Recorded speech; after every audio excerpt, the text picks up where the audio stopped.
โสดแสดงว่าโสดเบิดเนาะ แม่เลยขอ 100%โสดนะ 100%พัน คือน้องว่าแบบผู้ว่าเข้ามาเล่นเขาแบบมาเล่นเกมแบบมาบ่ได้ล่มนั่นคันพวกที่ว่าเขาอยากมาล่มน่ะเขาเห็นแนวใดเขาบ่ได้เล่นอิหยังบ่ได้จับโทรศัพท์บ่ บ่ ตั้งใจได้ถามนั่นถามนี่เนาะ แม่น อืมแสดงว่าเขาตั้งลิ้นแต่เกมนะครับแบบว่าผู้สาวนี่เบิ่งว่าเขาบ่สนใจเนาะ แม่น ยังโสดยังซิ่งเด้อสัญญาจีบได้ จีบได้เนาะ มี พยายามเป็นลูกชายมาเป็นให้แน่เด้อ เยี่ย พยายามได้ผัวแล้ว พี่น้องเอ้ยตามนั้นพี่น้องเอ้ยครับ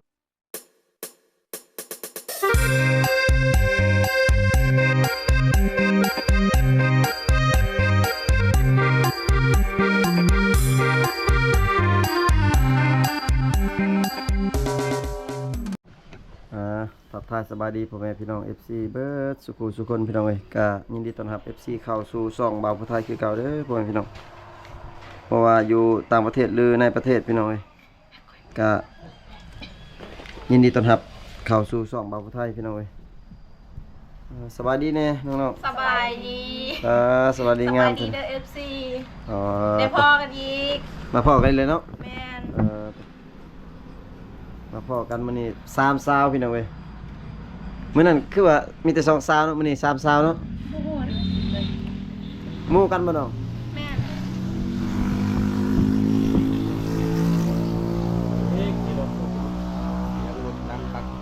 เสียงดังพลึกนี้ ขออภัยแล้วเพราะว่าเฮือนน้องอยู่ใกล้แคมป์ข้างพี่น้องเอ้ยก็ได้ยินเสียง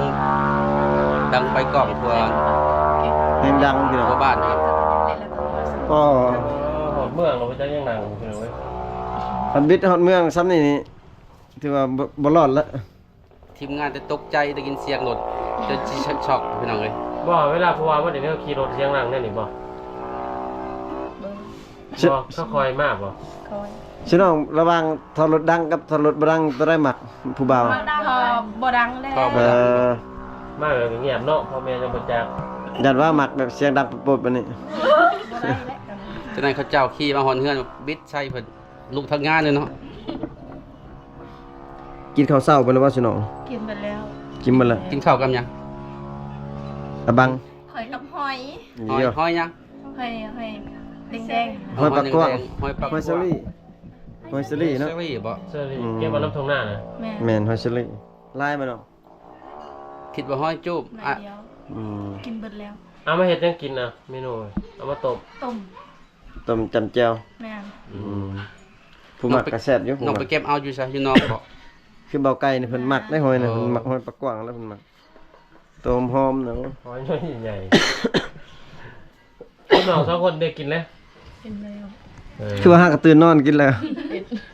กินข้าวน้ำกันบ่หรือว่ากินคนละบอล กินคนละบอน อีกคนละบอลเมื่อวานนี่คือว่าน้องไปเลี้ยงงัววะเรียกตอนแรงชิหน่อยน้องบ่ฮ้อนบ่น้องใส่แขนยาวอืม คนก็เอาจะมากันมันตาย น้อง ข้างใน น้องอบผิวบ่ เรายันด เยอะหยาดดำตัว ฮ้อนก็อดเอาขนาดคำบ่ฮักก็ยังอดเนาะเยี่ยผู้บ่าวทางใดเด้บ่ฮัก มีบ่ผู้ว่ามาดินเพิ่นนี่มีบ่ คำถามไม่ตอบเลย มีเห็นบ่มีเห็นบ่ บ่มีแม่นบ่ตัวอ้ายบาปใด ทำไมมันจอด ระวังใด คืออ้ายพันเห็นอยู่นะเพิ่น อ้า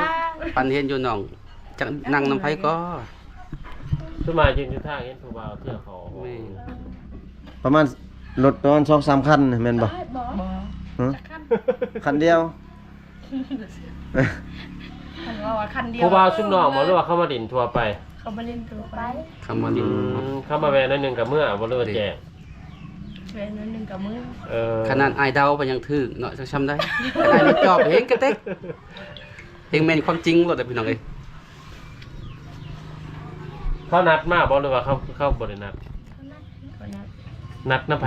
สองคน น้ำเสาใน เขานัดคือบ่บอกค่อยแน่ ขนาด ก็บ่ซ่อนดอกเกตแน่ น้องเกดนี่ เดี๋ยวสอดกันขึ้น ชาวในชาวเนี้ดีพี่น้องเอ้ย ค่อยนอนเสาเฮือนเสาแก๊ส แต่ว่าเราเมื่อเลย อืม เราเห็นพอกี่คน เหลือแต่สองคนที่เจ้าสองสาว ทำไมจะคนมื้อนี่ สอง สองคนซุ่มน้องก็อยู่สองคน คู่เลย คนค่อยแน่ เออ กันส่วนก็เกินเนาะ มันเกินบทมันพอดี ผู้บ่าวเล่นเกมบ่ได้สดกับผู้สาว บ่ เอ้ย เออ สองคนวันน่ะให้เหงื่อยบ่ ผมบ่าวเล่นเกมมันน่ะ เว้าภาษา มาขึ้นมา พี่น้ ขึ้ อน ง มาก็มาดินเกมอยู่ห้องเลย แม่ บ่ได้ลบเดี๋ยวออกกันบ่ บ่ เข้ามาอีหยังซะ ก็มาเล่นเกม เย้ย เออเป็นบ่ดินเกมนี่ซื่อ ผู้บ่าวทางใด บัดอาลอง บ่เอาแล้ว บ้านอาลอง เออ มีบ่ทางตะโอยเข้ามาพี่ บ่มีนะ บ่ค่อยเห็นบ่ ตั้งอะไรมึงก็โอ้ยนะโอ้ยตั้งอะไร ตั้งอะไร ต่างอะไรเดี๋ยวตะโอยไอ้นั่นพุ่นน่ะตะโอยเมืองตะโอยมี เมือง โย เขนสารวัตร แล้วตุ่มดีตุ่มหยังนี่นะบ่มีเนาะ บ่มี โอ้แสดงว่าเข้ามาดินคาจุดชุ้มนี่แสดงว่าส่วนหลาย บ่มีเทศอันนี้ซะบ่มีเท่าหน้าผู้น้องเองบ่ดินเขาเจ้า รถบ่มีเงิน บ่มี รถแต่ว่ามีรถไปแล้ว อยู่เมืองนี่บ่มีบ่ผู้บ่าวอยู่เมืองมาเล่น ใช้หยอกน้องไปนำไปน้อง อื เอ้ย ม พี่สิมักคนบ้านน้อง เย้ย แม่นดีบ่ว่าบ่มัก อืม สิบ่มักผู้ช่างเขาเจ้าจนมันดิ้นเกมอยู่เฮือนน้องจังซำได้ผมก็เจ้ามัก เคยได้เขา ฮะ เขามาเล่ เจ้า นเกมบ่มันเขามาเล่นผู้สาว เจ้าเขามักเขาเจ้ามักคือกัน แต่คนบ่มีผู้ บ่ บ่ กัน บ่ จิน้องบ่ได้ไปใช้ติมื้อนี่ บ่ได้ไปใส่ เออ เพื่อน นั่นกินนั่นกิน สิบ่ได้พาสุอ้ายไปหาปูหาปลาบ่อาบน้ำอาบในบ่ น้ำมันเลิก น้ำยังเลิกบ่ แม่ น้ำเสียยังหลาย หาสิมาเก็บหอยได้ให้กินหอย ให้น้องพาไปเก็บหอย หอยมันมีกัน ลายบ่ ไปเนาะไปอยู่หน้าน้องเนาะ กลางเว้นบ่มีติ พูดยากเลย กลางคืนหอยออกซะบ่ ออก หรือว่ากลางเว้นมันบ่ออกเอ้าแนวน้องว่ากลางเว้นบ่มีเนาะ มันตั้งเป็นเฮาสอนเฮาก็ได้เฮา โอ้คิดว่าหอยออกแต่กลางคืน กลางคืนเนี่ยไปไต่น้ำแถวข้างหน้าแถวให้หน้าได้เนาะ แม่น เคยบ่ฉน้องไปไต่กลางคืน บ่ เคย อืมน้องในบ่เคย คือไอเห็นอยู่เหมือนนั้นคือน้องไป2คนคือว่า ไม่ใช่ ตอนนั้นนะ ตอนใช่แต่ไม่ ตอน ตอน นั้น ใช่ แล้ว จาก อืม ตอนน้องไปหั่นเด้ อายกับนายแหละไปสองคน บ่ อืม แม่นบ่นายเนาะเอาเป็นอะไร จักตัวงัวน้องน้องว่าเลี้ยงว่านนี่ โอ้โหขอตัวโอ้โห บ่ได้นับเลย บอก บ่ เอามาน้ำเสียให้เนี่ยได้ซะ แรงซุ่ม4ซุ่ม5 เลี้ยงแบบเบิ่งอยู่ในบ้านนี่ซื่อๆ นั่นแหละตัวใดมันดื้อ ขอ มา เป็นมัด ไปมัด ตัวใดมันดื้อเจ้าก็รักคายรอดกี่ตัวพอว่าเสียแล้วงัวเสียแล้วตัวเฮ็ดมื้อนั้นเด้อต่อไป เอ้าคันซุมว่าเนี่ยคือน้ำขึ้นเนี่ยในยามนี่ซุมน้องหาอิหยังกินอาหาร ทางน้องไม่ตัวอย่างเงินเนาะ หาหน่อไม้ แม่น อืม อืม ไปส่วนบ้านเราตั้งเสื้อบ้าน ส่วนได้หน่อไม้แสดงว่าเนาะ คิดว่าน้ำขึ้นแล้วไปหาสอนหาสระอยู่น่ะแถมน้ำบ่ได้ไปเนาะ หาสวนหาสะบ่ อืม บ่แม่นว่าหาปูหาปลา หาสอนหาสระมันบ่ได้ไปบ่ แล้วไป เออ บ้านน้ำมันลึกไป น้ำมันลึก ยากเนาะบ่คือหวยๆตะกี้มันหวยแห้งๆไปหน่อย หอยน้อยครับมันเป็นน้ำใหญ่ ร้อยเอาบ่ได้บ่น้องเป็นบ่เป็นร้อยน้ำบ่ เป็นอยู่ บ่ เป็นแต่กระโต เอาหมูไปน้ำร้อยบ่ได้ นักเนาะมันพืชพี่น้อง สอนส่วนไรเป็นมุ้งเนาะที่ว่าสวิงน่ะบ่ได้ใช้บ่ บ่ อย่าได้ประชาเจ้าชื่อเจ้าเอิ้นสวิงบ่ สลิงก็ได้ ประชาชื่อเจ้าเอิ้นอย่าได้สวิงอันนู้น อันนู้น บ่ได้เนาะ บ่ได้บ่ได้แล้วมีแต่ใส่มุ้ง แล้วบ่เลยที่เวียงงานชุบน้องน่ะแล้วบ่เลยบ่ตอนนี้น้องแม่ยังขาดยัง เชียร์ให้ เสียหญ้าให้เนาะน้องกี้ได้เสร็จแล้วหรือบ่ ยายคือกัน เชียร์ยาให้ น้องเกดได้แล้วแหละ ยัง จะต้องบริสีดน้ำบ่ยานะบริสีดยาบ่ บ่ แบบเสียธรรมศาสตร์เลย เสียธรรมศาสตร์ มันบ่หกบ่เนาะ ตักเด็ดตักคน คันให้กวางได้นาทีเสียแล้วจะเผื่อจักมื้อกันตามว่าคันตังเสียหญ้าโดยเฉพาะเลย เสียแต่ ได้บ่อาทิตย์หนึงหรือ3-4มื้อ 2-3คนมันก็บ่เป็นเดือนหายใหญ่เป็นเดือนเป็นเดือน อืม โอ้ จนว่า แสดงว่าบ่มีเวลาไปหารับจ้างครับหาเงินเลยเนาะมีอยู่บ่เวลาไป บางทีมีบางทีบ่มีแล้วมีแต่เฮ็ดเวียกเอง ส่วนหลายส่วนน้องไปรับจ้างงานทางแบบใด เสื้อหญ้า แถวบ้านนี่แหละ แม่ ยามมันต้นกับคนมันเนาะ แม่ มื้อเท่าไหร่ก็จ้าง เส้นนึง อืมสิน้องบ่ได้เฮ็ดบ่อยู่อันชวนอันหยังบริษัทวิกนี่ เข้าไปทำหับบ่ เขาว่าบ่มีเวียกเฮ็ดแล้ว โสด แสดงว่าโสดเบิดเนาะ แม่ลอยเลยขอ 100%โสดนะ 100% 1,000% ช่วยอ้ายก็โสดเกินนะวันนี้ก็โสดแล้ว จนเมียติด โสดมาหลายปีบ่ จนเมียติด บ่ได้มีเมียเลยโสดเลย บอกคือผู้บ่าวมาดินน้ำชุมหนองมีบอกผู้บ่าวที่ว่าเขามีลูกมีเมียหรือว่าผู้ห่างผู้หมายเขามาดินนะมีบ่ มีอยู่ มีเออ ฉะนั้นก็ล่มเขาเจ้าอยู่กันบอกพอห่างพอใหม่ก็ล่มกันบ่ ล้ม หรือว่าผู้บ่าวอายุร้ายผู้บ่าวแก่ ยันเขา นะ บ่ล้มเฮา เอ โอ้ อ แสดงว่าล่มเบิดเนาะ ล้มเบิด คันช่วยว่า FC เขาเจ้าอยากล่มแบบพ่อห่างพ่อหมายหรือว่าผู้บ่าวแบบอายุอันนี้แน่สิล่มเพื่อกันบ่ ล้มเบิด ล่มเบิดเนาะ แม่ อืม ล่มได้ แสดงว่า อายุบ่เกี่ยวน้ำเยอะ อายุบ่สำคัญเนาะ แม่น สำ แส คั ด ญ งว่าตอนรับล่มเบิดเนาะมาบ่ได้เนาะ โอ้ อีอ่ะอายุเป็น ล แค่ ง ตัว ว่าอา เล ยุ ข เป็นแค่ตัวเลขสำคัญที่สุดมันจิตใจเพิ่นว่า แม่นขวัญ อื